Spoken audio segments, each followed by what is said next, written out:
ఆంధ్రప్రదేశ్ రాజకీయాల్లో ఇప్పుడు ఒక కొత్త పదం మారుమోగిపోతుంది. జగన్మోహన్ రెడ్డి గారి నోటి నుంచి విన్న మావిగన్ ఇప్పుడు దేశవ్యాప్తంగా చర్చ జరుగుతుందా? ఎస్, ఆంధ్రప్రదేశ్ నలుమూలలుగా ఇప్పుడు మావిగన్ విస్తరంగా పోయింది పదం. జగన్మోహన్ రెడ్డి గారు ప్రతిపాదించిన ఈ కొత్త రాజధాని నమూనా ఇప్పుడు రాష్ట్ర వ్యాప్తంగా చర్చానీయాంశమవుతుంది. అసాధ్యమైన హామీలతో కాలం గడపడం కంటే ఉన్న వనరులను వాడుకుంటూ అభివృద్ధి చేయడమే మేలని జగన్ వాదిస్తూ వస్తున్నారు. అసలు ఏమిటి ఈ మావిగన్? దీనివల్ల రాష్ట్రానికి కలిగే లాభాలేంటి? అమరావతికి దీనికి ఉన్న తేడా ఏమిటో ఇప్పుడు క్లియర్గా చూద్దాం రండి. మొదట మావిగన్ అంటే మచిలీపట్నం, విజయవాడ మరియు గుంటూరు నగరాల కలయిక. దాదాపు 110 కిలోమీటర్ల పొడవైన ఈ కారిడార్ను కలిపి ఒక మెగా సిటీగా మార్చాలన్నదే వైఎస్ జగన్ కొత్త ఆలోచన. ఇప్పటికే ఈ ప్రాంతాల మధ్య నేషనల్ హైవేలు ఉన్నాయి, రైలు మార్గాలు ఉన్నాయి మరియు మౌలిక సదుపాయాలు సిద్ధంగా ఉన్నాయి. కొత్తగా సున్నా నుంచి ఏదో నిర్మించేదానికంటే ఇదిగో ఉన్న ఈ నగరాలను కలుపుతూ పోతూ అభివృద్ధి చేయడం వల్ల తక్కువ సమయంలో అద్భుతమైన ఫలితాలు సాధించవచ్చనే ఈ మావిగన్ ప్లాన్ చెబుతోంది. అభివృద్ధి వేగంగా జరగాలంటే దానికి ముఖ్యంగా ప్రధాన అడ్డంకి డబ్బులు, నిధులు. ఈ అమరావతి లాంటి భారీ నగరాన్ని నిర్మించాలంటే దాదాపు 2 లక్షల కోట్ల రూపాయలు అవసరమని అంచనా వేస్తున్నారు. ఈ 2 లక్షల కోట్లు కూడా జస్ట్ మేజర్ పనులు కాదండోయ్ బాబు, బేసిక్ ఇన్ఫ్రాస్ట్రక్చర్కు మాత్రమే. అంటే డ్రైనేజీలు కానీ, కరెంటు లైన్లు కానీ, రోడ్లు కానీ, హైవేలు కానీ, అంటే బేసిక్ ఇన్ఫ్రాస్ట్రక్చర్కు మాత్రమే ఈ 2 లక్షల కోట్లు. ఈ 2 లక్షల కోట్లు కూడా పలానా టైం లిమిట్ అనేది ఏమీ లేదు. టైం పెరుగుతూ పోతున్నప్పుడు ఈ 2 లక్షల కోట్లు కూడా ఏ 4 లక్షల కోట్లు, ఏ 6 లక్షల కోట్లు, ఏ 10 లక్షల కోట్లు దాకా ఇన్ఫ్లమేషన్ పట్టుకొని పోతూనే ఉంటుంది. నెలలు, సంవత్సరాలు మారుతున్నప్పుడు రేట్లు అలాగే కూర్చుంటాయా? రేట్లు మారుతుంటాయి కదా. ఆ రేట్లు మారినప్పుడల్లా ఇవన్నీ ఎస్టిమేట్స్, విపరీతంగా ఎస్టిమేషన్స్ అన్నీ పెరిగిపోతూనే ఉంటాయి.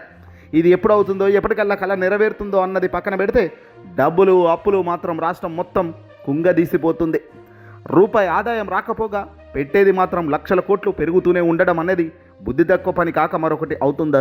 మరి ఇంత చిన్న లాజిక్ 40 ఏళ్ల సీనియర్ అయిన చంద్రబాబు నాయుడు గారికి తెలియదా అండి? మీరు ఇంత గొప్పగా చెప్తున్నారు అని ఎవడైనా అనుకుంటే నిజంగా పప్పులో కాలేసినట్టే. చంద్రబాబు నాయుడు గారికి ఇదంతా తెలిసిన విషయమే. కానీ ఒకనాడు వేసిన విత్తనం తనను, తన మిత్రులను కాపాడుకోవడానికి తాను వేస్తున్న పైఎక్తులు. రాజకీయంగా దేవుడెరుగు, కానీ ఆర్థికంగా ఒక ఇంజన్ మాదిరిగా డబ్బులను పోగేసుకోవడానికి మాత్రమే దీన్ని వాడుకుంటున్నారు.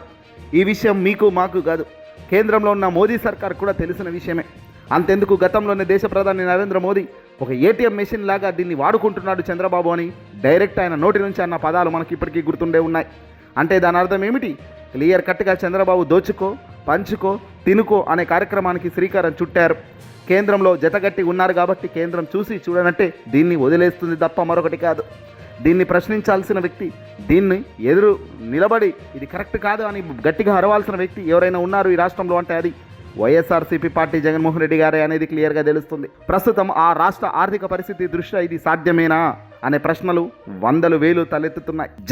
తాజాగా జగన్ ప్రతిపాదించిన ఈ ప్లాన్ బి, దీని ప్రకారం చూస్తే కేవలం 20,000 కోట్ల రూపాయలతో, అంటే అమరావతి ఖర్చులో కేవలం 10%తోనే మావిగన్ కారిడార్ను గొప్ప ఆర్థిక ఇంజన్గా మారవచ్చట. మిగిలిన నిధులను ప్రజల సంక్షేమానికి, విద్య, వైద్య రంగాలకు మళ్లించవచ్చని మేధావులంతా ఇప్పుడు అభిప్రాయపడుతున్నారు. ఈ మావిగన్ ఒక్క దెబ్బతో ఇప్పుడు అంతా కూడా షాక్ అవుతున్నారు. ఎస్ అంటున్నారు.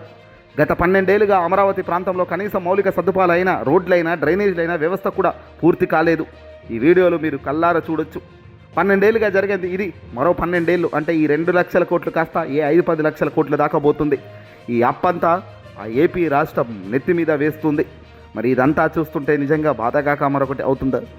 చంద్రబాబు నాయుడు భూముల విక్రయం ద్వారా లక్షల కోట్లు వస్తాయని గతంలో చెప్పినప్పటికీ ఇప్పుడు మాట మారుస్తూ విమర్శలు గుప్పిస్తున్నారు. మరోవైపు సామాన్య ప్రజలు కూడా ఆచరణ సాధ్యం కాని గ్రాఫిక్స్ కళల కంటే కళ్ళ ముందు కనబడుతున్న అభివృద్ధి కోరుకుంటారు. అభివృద్ధి అంటే కేవలం ఒక చోట కేంద్రీకృతమై ఉండాలి, లేక విస్తృతంగా ఉండాలా అనేది ఇక్కడ ప్రశ్న. రాజకీయ యుద్ధాలు ఎలా ఉన్నా, రాజకీయ పార్టీలు దేనికోసం కొట్లాడుతున్నది కాసేపు పక్కన పెడితే, ప్రజల కోణం నుంచి చూస్తే తక్కువ ఖర్చుతో ఎక్కువ ప్రయోజనం చేకూర్చే పద్ధతే మేలు అనేది ఎక్కువ మంది అనే మాట. జగన్ మావిగన్ అనేది రాష్ట్ర భవిష్యత్తుకు ఒక ఆచరణాత్మక మార్గమా, లేక రాజకీయ ఎత్తుగడ్డన అనేది కాలమే నిర్ణయించాలి. కానీ ఈ ప్రతిపాదన మాత్రం ఆంధ్రప్రదేశ్ రాజకీయాల్లో ఒక సరికొత్త మలుపు తిప్పింది. దాంట్లో సందేహమే లేదు. మరి మీరేమనుకుంటున్నారు? మావిగన్ అభివృద్ధి సాధ్యమేనా? మీ అభిప్రాయాలను కామెంట్ రూపంలో తెలియపరచండి.